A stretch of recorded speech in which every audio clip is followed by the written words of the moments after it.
Hello students, let's proceed with the next topic, which is center of gravity. This is the last lecture on this topic, laws of motion. We are going to cover center of gravity and three more numericals, and we are done with the chapter finally. So center of gravity का जो topic है, let me tell you center of mass से related है. Center of mass क्या था? It was a fixed point at which whole mass of the body is supposed to be concentrated. ठीक है, पूरे बॉडी का मास एक पॉइंट पे हम दिखा सकते हैं, करेक्ट. बट यहां पर सेंटर ऑफ ग्रेविटी में मास के बदले क्या आएगा? Weight. You already know the difference between mass and weight. Weight का फॉर्मूला आपको पता है. Weight formula is mass into acceleration due to gravity, correct. So mass अलग है, वेट अलग है.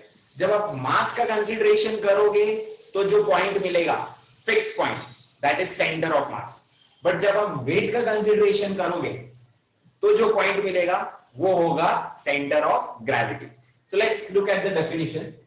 It is a fix point through which the weight of the body always acts vertically downward. यहां पर मैं एक वर्ड ऐड करता हूं. I will write whole weight. पूरे बॉडी का कंप्लीट वेट एक पॉइंट से वर्टिकली डाउनवर्ड एक्ट कर रहा है. ठीक है, क्योंकि वेट तो हमको पता ही है हमेशा डाउनवर्ड ही होता है. ठीक है. So conclusion is what? Centre of mass and centre of gravity are almost similar concept. ठीक है.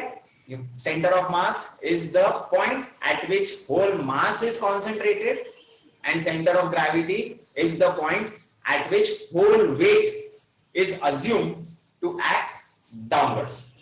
Now the question arises that तो कोई भी एक पर्टिकुलर ऑब्जेक्ट लिया, जैसे स्फीयर ले लिया मैंने, तो उसका सेंटर ऑफ मास और सेंटर ऑफ ग्रेविटी दोनों पॉइंट अलग अलग आएगा. The answer is no, same आएगा.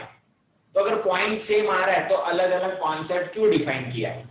व्हाट इज द आंसर है? क्योंकि मास और वेट अलग है, इसलिए दो अलग अलग टर्म्स डिफाइन किए हैं. इसके साथ एक और रीजन है. द रीजन इज, दूसरा रीजन ऐसा है कि हमेशा हर एक ऑब्जेक्ट में जरूरी नहीं कि centre of mass and centre of gravity same point हो. हर एक ऑब्जेक्ट में ऐसा पॉसिबल नहीं होता है. सो वही एक क्वेश्चन भी है इन योर एक्सरसाइज. ठीक है, क्वेश्चन नंबर 2, 21 थियरी क्वेश्चन है आपके एक्सरसाइज में. For which objects centre of mass and centre of gravity differ. ऐसे कौन से ऑब्जेक्ट्स है जिसमें सेंटर ऑफ मास और centre of gravity same point पे नहीं मिलेगा? सो इसका आंसर ऐसा है कि छोटे छोटे जो ऑब्जेक्ट्स होते हैं, वेरी स्मॉल ऑब्जेक्ट्स, उसमें सेम रहता है. स्मॉल ऑब्जेक्ट्स के लिए सेम रहता है. But if you consider very large objects, तो उसमें सेंटर ऑफ मास कहीं और होता है और सेंटर ऑफ ग्रेविटी कहीं और होता है. दो अलग अलग पॉइंट होता है उसमें. अब लार्ज ऑब्जेक्ट मतलब कौन से आ गए इसमें object? So let me tell you the objects like Mount Everest. Mount Everest जैसा लार्ज ऑब्जेक्ट, माउंटेन्स जैसा लार्ज ऑब्जेक्ट इसमें आता है, जिसमें centre of mass as well as centre of gravity अलग रहेगा. अब समझते कि ऐसा क्यों, why. Let us consider this is a huge mountain. ठीक है. अब ये माउंटेन में इसका हाइट बहुत ज्यादा है, and you have already studied कि जो एक्सेलरेशन ड्यू टू ग्रेविटी होता है स्मॉल g, वो नो डाउट 9.8 तो होता है वैल्यू, करेक्ट. 9.8 तो होता है. बट क्या ये वैल्यू सेम रहता है पूरे अर्थ पे? The answer is no. इसका वैल्यू डिक्रीज होता है as we go towards the height. मैं फिर से रिपीट कर रहा हूं. Value of g goes on decreasing as we go towards the height. मतलब समझ लो यहां बेस पे अगर 9.8 वैल्यू है तो यहां टॉप पे ये 7.9 भी हो सकता है, बिकॉज हाइट ज्यादा है. हाइट पे जाओगे तो ये वैल्यू डिक्रीज होता है. तो इससे क्या समझ में आता है? फॉर्मूला देखो. वेट इसके ऊपर डिपेंड करता है एक्सेलरेशन ड्यू टू ग्रेविटी पे डिपेंड करता है। तो अगर यहां पर वैल्यू ज्यादा है 9.80, तो ऑब्वियसली इधर वेट का वैल्यू भी ज्यादा होगा एंड इधर वेट का वैल्यू कम होगा। So there is a difference in weight everywhere, but mass का तो ऐसा कुछ कॉन्सेप्ट है नहीं। मास तो पता है आपको, समझ लो ये है आपका centre of mass, okay. And हम लोग ने ये पढ़ लिया है कि जो साइड वेट ज्यादा है वो साइड सेंटर ऑफ ग्रेविटी होगा। ये मैंने सेंटर ऑफ मास में आपको बताया, याद करो। If this is a wooden plank and ये वुडन प्लैंक का centre of mass exactly centre पे है, फिर मैंने क्या किया, एक और वुडन प्लैंक इसके ऊपर चिपका दिया। सो अभी मास इधर ज्यादा हो गया तो सेंटर ऑफ मास भी थोड़ा शिफ्ट हो जाएगा। इसको बैलेंस करने के लिए आप अपना फिंगर सेंटर में रखोगे तो बैलेंस होगा? नहीं होगा, अब आपको थोड़ा साइड में रखना पड़ेगा। सो कंक्लूजन क्या था, जिधर मास ज्यादा है उधर सेंटर ऑफ मास शिफ्ट हो जाता है, बराबर है कि नहीं? So same way here also, यहां पर वेट का अगर कंसीडरेशन करोगे तो वेट नीचे के साइड ज्यादा है एंड ऊपर कम है। सो सेंटर ऑफ ग्रेविटी जो है वो आपको नीचे की साइड मिलेगा, यहां कहीं मिलेगा, वेयर सेंटर ऑफ मास यहां कहीं होगा। समझ में आ रहा है? सो ऐसे लार्ज ऑब्जेक्ट्स के लिए centre of mass and centre of gravity different होता है, बट स्मॉल ऑब्जेक्ट्स कंसीडर करोगे लाइक स्फीयर हो गया, ठीक है, लाइक ट्रक्स हो गया, these are all small objects. Large objects, very large object जिसमें इतना सारा हाइट इन्वॉल्व है, उधर ही ये दोनों डिफर करेगा, ठीक है। अदरवाइज छोटे छोटे ऑब्जेक्ट्स लाइक इवन बिल्डिंग एक छोटा ऑब्जेक्ट है, लेट मी टेल यू, ठीक है, क्योंकि उसका हाइट भी कितना होगा, hardly 10 floors 20 floors, it is not that big, okay, like mountains. So building के केस में भी centre of mass centre of gravity same होगा। Got this? So this is how we finally complete the topic of center of gravity, and now we are going to proceed with the topic of numericals. 3 numericals we are going to do. So students, we are proceeding for the numerical related to ladder, okay. We are going to take 2 numericals related to ladder.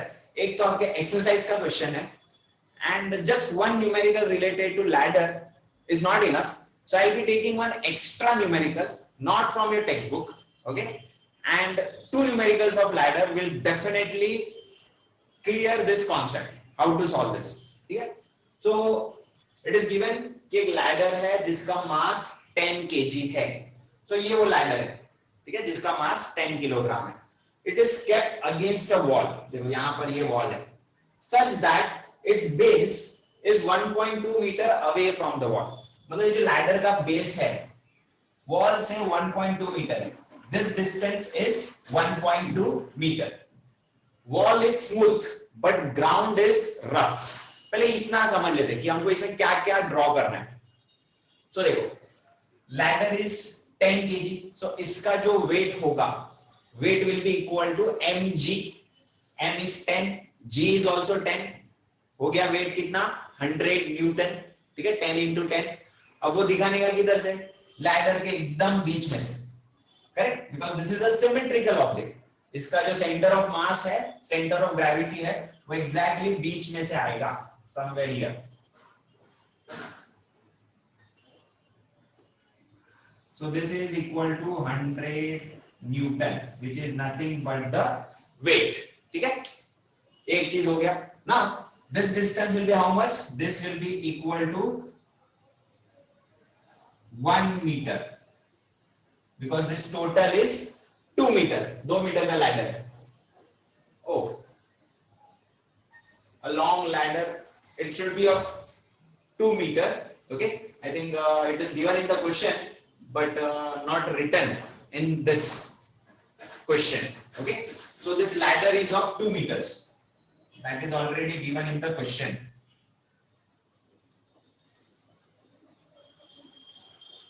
Next, they have said that 1.2 meter is this distance. This distance is equal to 1.2 meter. 1.2 meter. Okay next, wall is smooth, मतलब यहां पर कोई friction नहीं आएगा, smooth है ना, rough नहीं है, फ्रिक्शन मतलब क्या, रफनेस, सो फ्रिक्शन नहीं आएगा, बट यहां पर टच होता है तो नॉर्मल रिएक्शन जरूर आता है, ठीक है, so here you will have a return reaction, इधर टच हुआ, सो इसका कुछ एक्शन है तो वहां से रिएक्शन भी आएगा, so this I am denoting it as H, क्योंकि हॉरिजॉन्टल है ना, सिमिलरली यहां पर भी तो है, टच हो रहा है तो इधर भी तो आएगा, so this I will denote as V, vertical normal reaction, horizontal normal reaction. Ground is rough, मतलब यहाँ ground पे आपको दिखाना पड़ेगा frictional force, you will have to show frictional force, so let's say here we have frictional force like this, since it is rough, ठीक है, frictional force आ गया, अब वो roughness के बारे में बताया कि roughness of the ground is such that it offers maximum force which is half of normal reaction, ठीक है, तो ये जो frictional force है this is half of total normal reaction, ठीक है, अब ये normal reaction कितना होगा हम find out करते हैं, just wait, आगे लिखा है a monkey of mass 20 kg starts climbing the ladder and how far it can climb the ladder, how much is the horizontal reaction of the wall at the wall, sorry, so यहां पर समझ लो इधर कहीं पर एक monkey है capital M जो ऊपर चढ़ रहा है, ओके, सो उसका भी कुछ वेट दिखाना पड़ेगा नीचे की तरफ, लाइक दिस, मंकी का वेट, सो मंकी का वेट कितना लेना है 20 into 10, ठीक है, that is 200, so here I right 200 Newton, how far it can climb, इसका मतलब क्या है, जब ये मंकी ऊपर चढ़ेगा, ठीक है, एक पर्टिकुलर डिस्टेंस कवर करके ये लैडर नीचे गिर सकता है, करेक्ट, सो वो डिस्टेंस फाइंड करना है कि जब तक लैडर इक्विलिब्रियम में है, गिरता नहीं है, समझ में आ गया, you have to find this distance till which monkey can climb so that the ladder is not falling down, it is in equilibrium. Secondly, how much is the horizontal reaction, मतलब H भी find करना है, okay, so now let's come to this part, अब normal reaction हमको मिल चुका है, देखो two vertical weights are going down, 100 plus 200, ये है total action, तो उसका vertical reaction समझ जाओ, so क्वेश्चन में लिखा है कि it is half of normal reaction, so half of this reaction, ठीक है, that is it will give you 150 Newton F. now ये डायग्राम में चेक करोगे तो राइट फोर्स एक ही है, लेफ्ट फोर्स भी एक ही है, and this is in equilibrium, रुका हुआ है ना, so in equilibrium this both forces are equal, ठीक है, now at equilibrium I can write H is equal to F, leftward force equal to rightward force, therefore horizontal reaction भी कितना है 150 Newton, एक आंसर मिल गया, how much is the horizontal reaction we got. अगर आपको कभी vertical reaction पूछा जाए तो भी बहुत इजी है, इक्विलिब्रियम में आप क्या करोगे, जितना डाउनवर्ड फोर्स है उतना ही अपवर्ड फोर्स, so यहाँ पर V is equal to 200 plus 100 which will give you 300, समझ गया, so this is how you can find the reactions, बहुत easy है. अब हमको डिस्टेंस फाइंड करना है, so डिस्टेंस फाइंड करने के लिए हमको लेना पड़ेगा मोमेंट्स, ठीक है, अबाउट एक पर्टिकुलर पॉइंट लेना पड़ेगा, ठीक है, so उसके लिए assumption लगेगा कि लेट्स से मंकी का ये जो डिस्टेंस है that is mv, ठीक है, m से लेकर v, वो हमको फाइंड करना है, we are supposed to find mv, but moments लेने के लिए हमको स्लैंटिंग डिस्टेंस नहीं चाहिए कभी, we never require slanting distances, we always require perpendicular distances, तो ये जो डिस्टेंस है let us denote this distance by x, this distance is denoted by x, okay, हमको सारे परपेंडिकुलर डिस्टेंस चाहिए फोर्सेस के, करेक्ट, सो ये डिस्टेंस x हो गया, अब ये डिस्टेंस का पूछना पड़ेगा, ये एग्जैक्टली हाफ वे एक्ट करता है, क्या है ये वेट, वेट एग्जैक्टली हाफ पे एक्ट करता है, तो ये डिस्टेंस भी हमको चाहिए।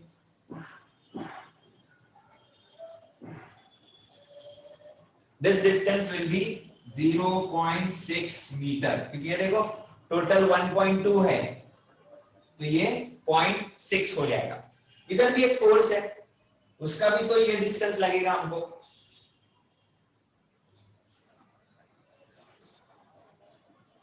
We will require this distance also.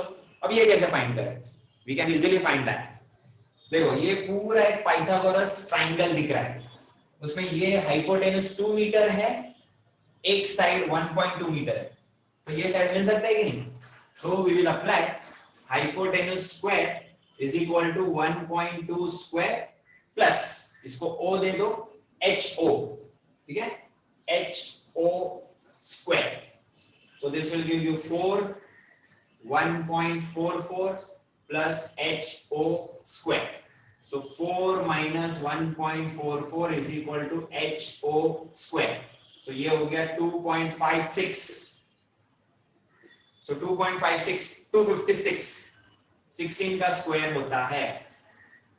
So that is how we got answer as 1.6 meter. So this vertical distance also we finally got. Okay? So now I will write at equilibrium, taking moments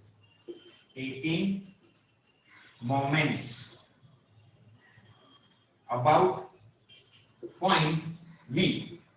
ये point कह रहा हूं, moments ले लो around this point. यही point क्यों choose किया? And moments होता क्या वो पहले याद कर लो. मोमेंट में दो पार्ट होता है, एक होता है फोर्स, एक होता है उसका परपेंडिकुलर डिस्टेंस. ठीक है, जितने भी फोर्सेस दिख रहे हैं वो लेना है एंड उसके साथ उसका परपेंडिकुलर डिस्टेंस भी लेना है. करेक्ट. तो यहां पर फोर्सेस तो मुझे बहुत सारे दिख रहे हैं, 1 2 3 4 5, बट ये 5 में से 2 फोर्सेस हम कट कर सकते हैं. कौन से? ये दोनों. कब कट हो सकते हैं? जब आप मोमेंट इधर से लोगे तो. बराबर है कि नहीं? Because these both forces are passing through that point, तो उनका परपेंडिकुलर डिस्टेंस क्या होगा? 0. ठीक है, तो अभी सिर्फ 3 ही फोर्सेस बचते हैं, 1 2 एंड 3. समझ आया? So we are taking moments about this point V. चलो स्टार्ट करते हैं.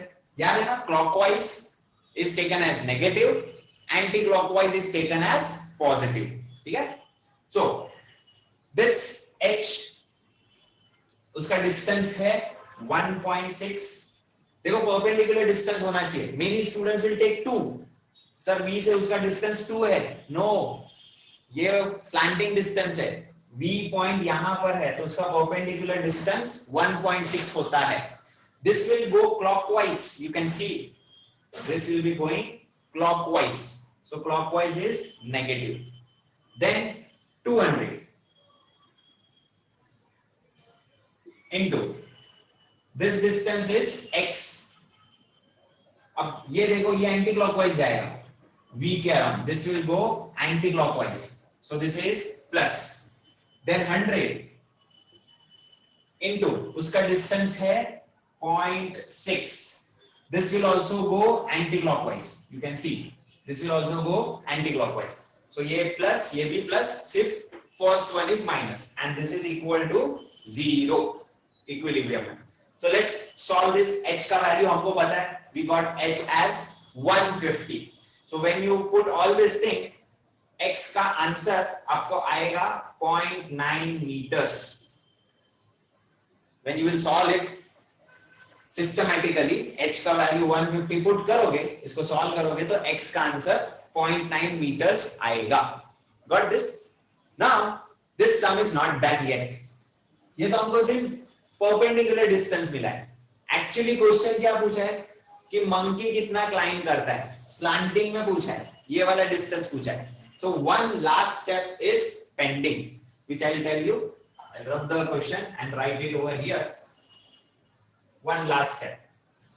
सो अभी हमको स्लैंटिंग डिस्टेंस फाइंड करना है. So how I am going to find. See, अगर स्लैंटिंग डिस्टेंस 2 मीटर्स है तो 2 मीटर्स के सामने हॉरिजॉन्टल डिस्टेंस कितना है 1.2। ये कंपैरिजन हो रहा है, समझो। If slanting distance of the ladder is 2 meters, तो उसका परपेंडिकुलर डिस्टेंस क्या है लैडर का 1.2 मीटर, बराबर।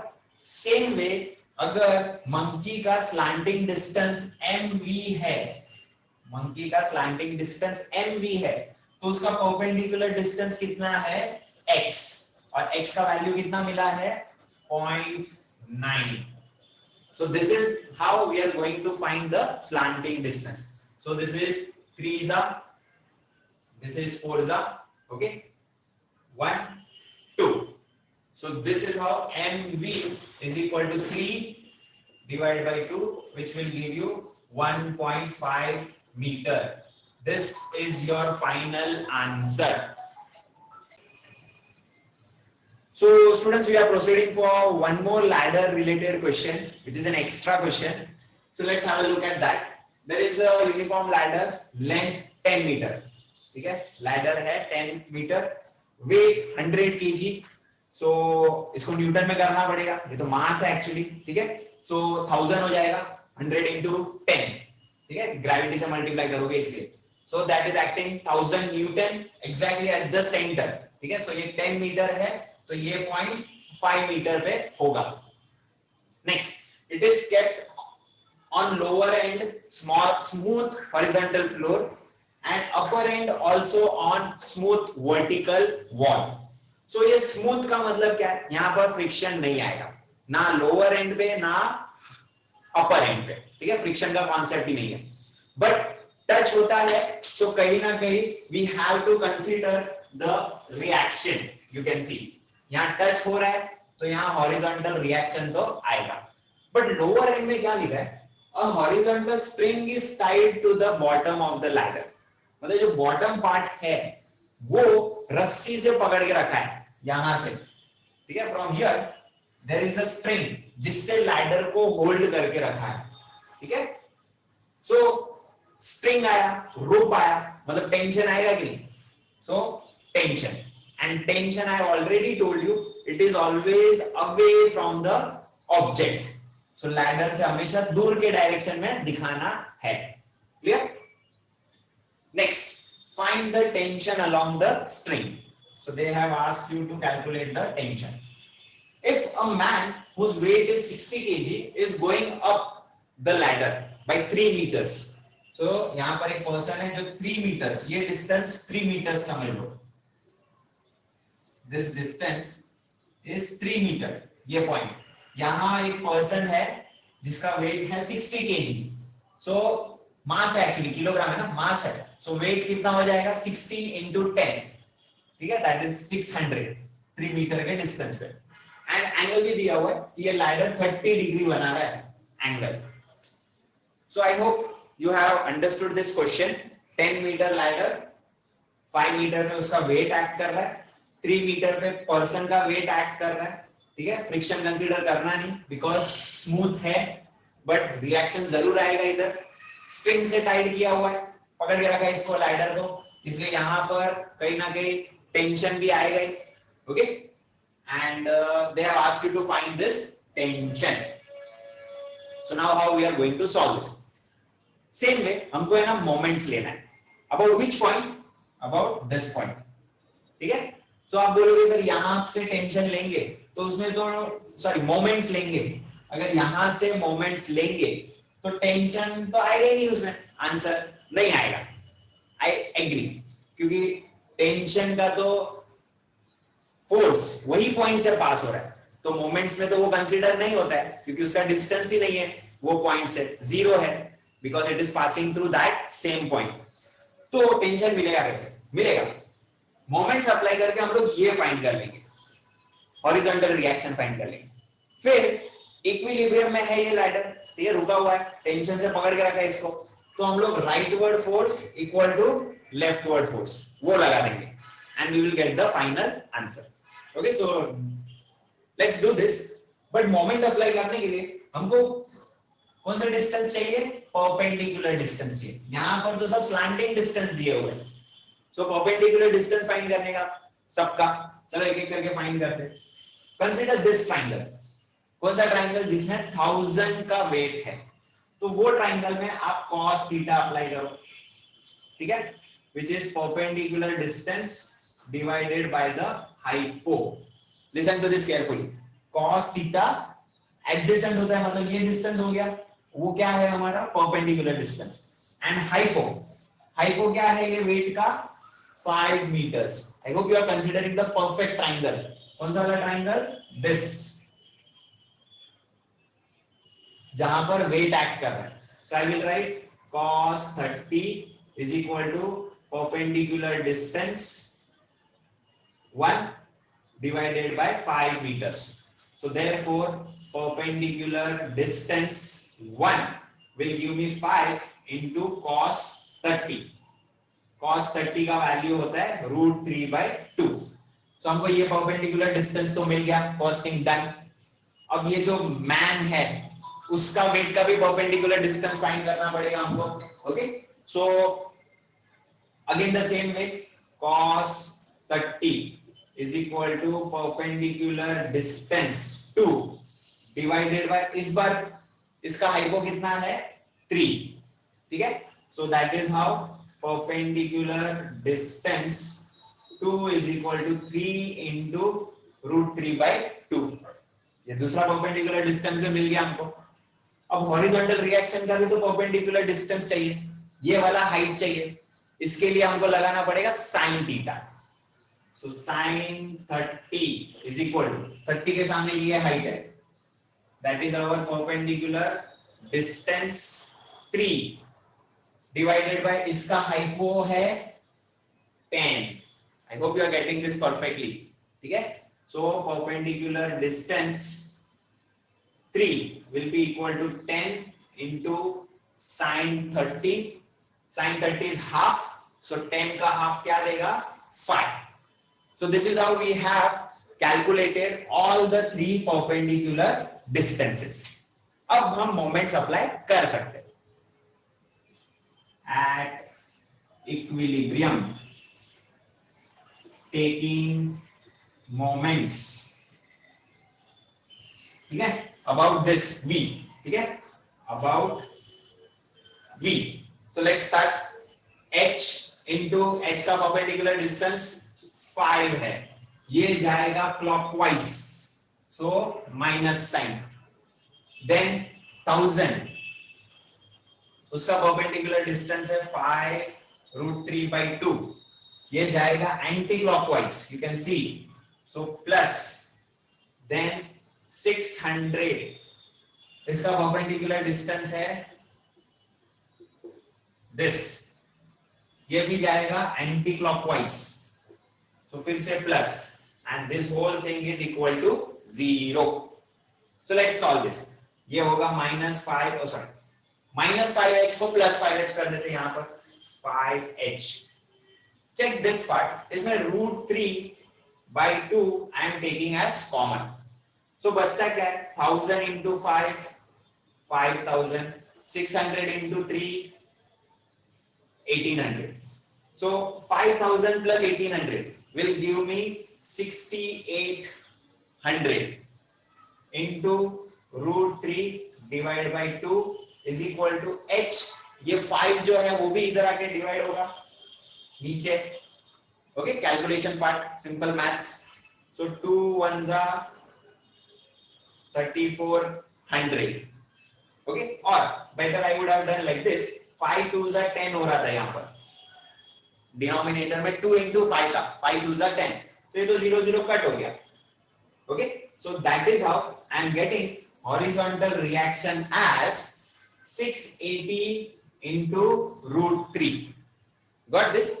अब √3 का वैल्यू सब्स्टिट्यूट करना चाहिए आपको, which is 1.732. Got this? ये मल्टीप्लाई करो, जो आंसर आएगा that is horizontal reaction.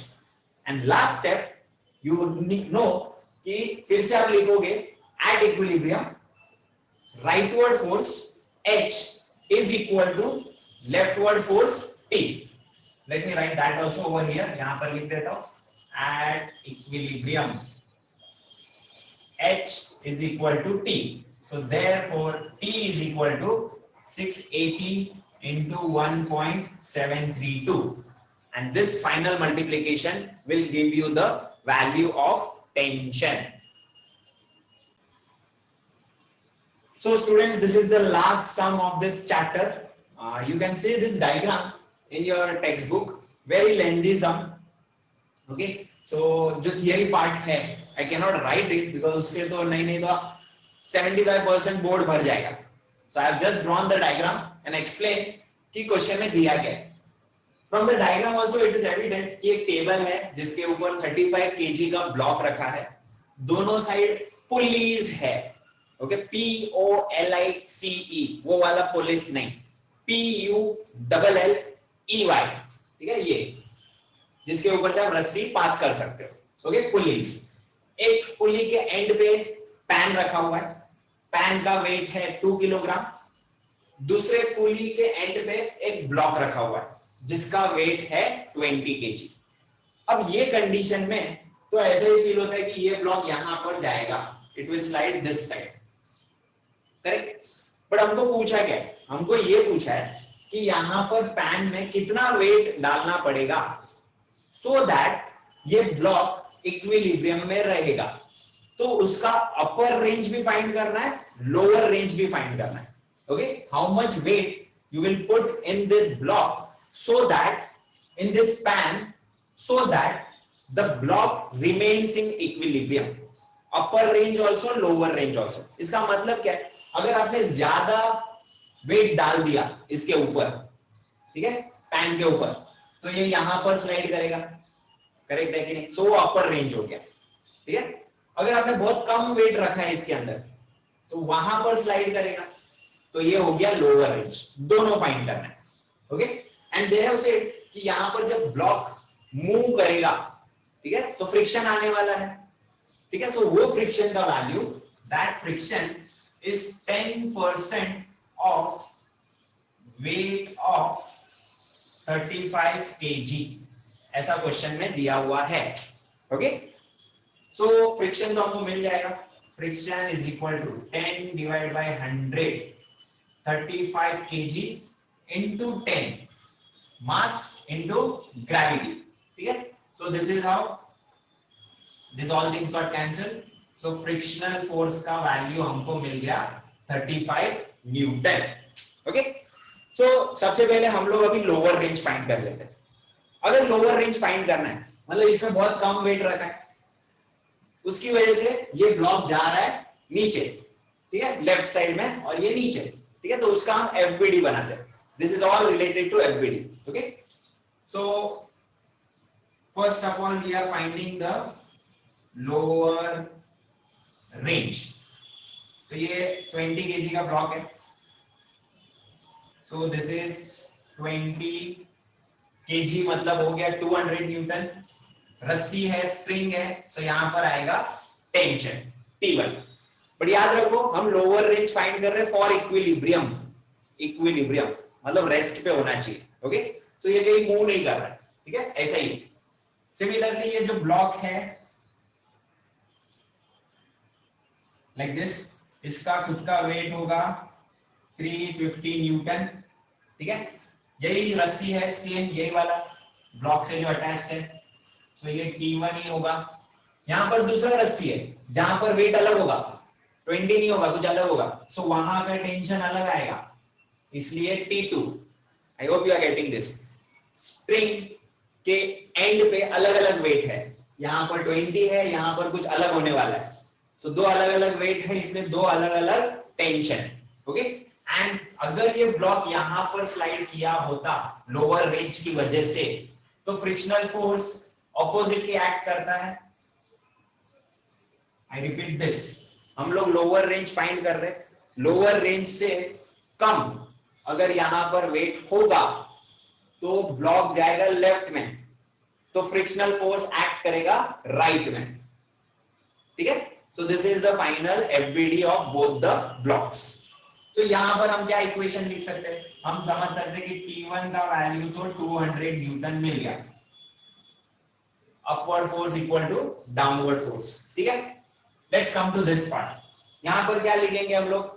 Rightward force positive लेते हैं T2, leftward force negative, this is also force F, ठीक है, positive, and this will be equal to 0। Equilibrium में तो इक्वल टू 0 ही होता है, ऑल फोर्सेस इक्वल टू 0, ठीक है। अब इसमें T2 का वैल्यू मिल सकता है हमको, you can check, plus T1 हो जाएगा माइनस F हो जाएगा। T1 value is 200 minus F value is 35, so T2 finally मुझे मिला 165 न्यूटन। ये अगर किलोग्राम में कन्वर्ट करना है तो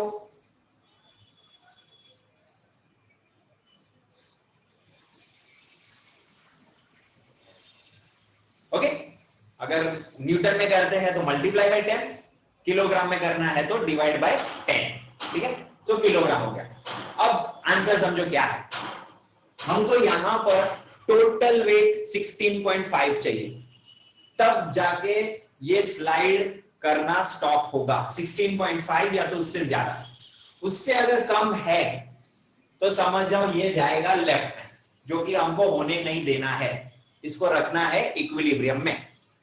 सो 16.5 में से 2 kg तो ऑलरेडी पैन का है, ठीक है, तो आपको कितना डालना है एक्स्ट्रा, ठीक है। So we will require how much kg?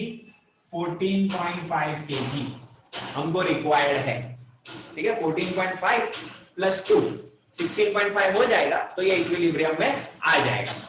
But question में ऐसा भी दिया हुआ है कि आपको ये पैन में ना 1 kg का ही वेट्स डालना है, 0.5 अलाउड नहीं है, only 1 kg। So I was telling कि आपके पास 1 kg, ओनली 1 kg अवेलेबल है, ठीक है, 0.5 अवेलेबल नहीं है। सो इन दैट केस क्या किया जाए? 14.5 तो होने नहीं वाला, सो 1 kg के कितने ऐसे छोटे छोटे ब्लॉक्स यूज करोगे? So you will require 15 such blocks of 1 kg as lower range. I hope you got this answer, ठीक है। 15 करोगे तो 14.5 तो नहीं मिलेगा, बट 15 तो मिलेगा, ठीक है। अगर आपने 14 यूज किया तो कम पड़ेगा, कम पड़ेगा मतलब ये जाएगा लेफ्ट साइड में, ठीक है। So your final answer is 15 such 1 kg blocks will be required as lower range, ठीक है। सेम वे अब हम लोग अपर रेंज फाइंड कर रहे हैं।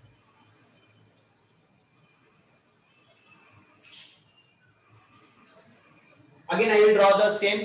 अगर अपर रेंज है तो अपर रेंज से थोड़ा अगर आपने ज्यादा वेट यूज कर लिया तो ये आएगा नीचे, ये ब्लॉक आएगा राइट में, तो फ्रिक्शन एक्ट करेगा लेफ्ट में।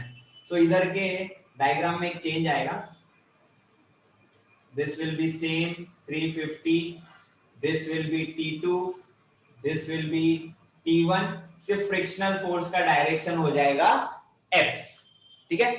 नेक्स्ट, अब मुझे पैन का भी वेट ड्रॉ करना पड़ेगा। Pan, okay, pan also I will have to draw.